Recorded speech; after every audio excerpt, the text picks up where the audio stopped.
বিপজ্জনক জাতীয় সড়কের জেরে ক্ষুব্ধ গ্রামবাসী।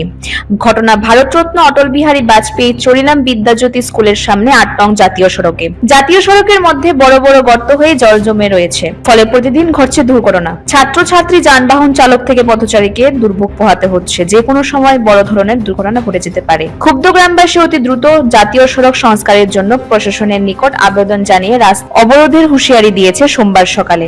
Bureau report, the social Bangla. আরে ওই আমরা তো এটা জাতীয় সড়ক, এটার মধ্যে বড় বড় গর্ত হয়েছে, প্রতিনিয়ত অ্যাক্সিডেন্ট হইতেছে। ওই যে এই বাচ্চারা আইতাছিল, ওখানে বড় গাড়ি একটা বড় ধরনের দুর্ঘটনা হইতো। এর আগে বহুতবার রিপোর্ট করা হয়েছে।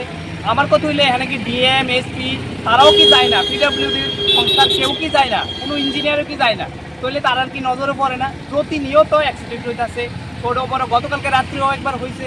তাহলে আমরা ইমিডিয়েটলি এটা করে দিতে হইব। রাস্তাটা যদি ঠিক হয়, ট্রেন তো থাকেই না, আর কোয়া লাভ নাই। আপনারা দেখেন না, জাতীয় সড়কে প্রচুর জল জমা থাকে, ছোট বড় প্রতিনিয়ত অ্যাক্সিডেন্ট হচ্ছে, বড় বড় গর্ত। এটা তো জাতীয় সড়ক, এটা জাতীয় সড়ক হইলেও এভাবে যদি জল জমা থাকে কেমনি হইব? প্রত্যেকটা সময় বড় বড় গর্ত থাকে, এটা তো আসছেই। তাইলে বাচ্চারা কেমনে স্কুলের মধ্যে আই, আমরা কেমনে চলাফেরা করি?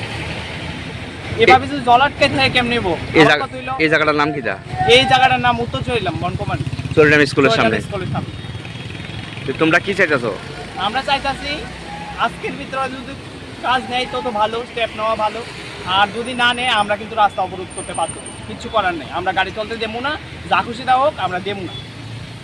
মশলা হাতে নয় চামচে তুলুন। লংতরাই গুঁড়ো মশলার প্রতিটি ২৫০ গ্রাম প্যাকেটের সাথে ১টি চামচ ফ্রি। লংতরাই গুঁড়ো মশলা, রান্নায় তোমাকে চাই।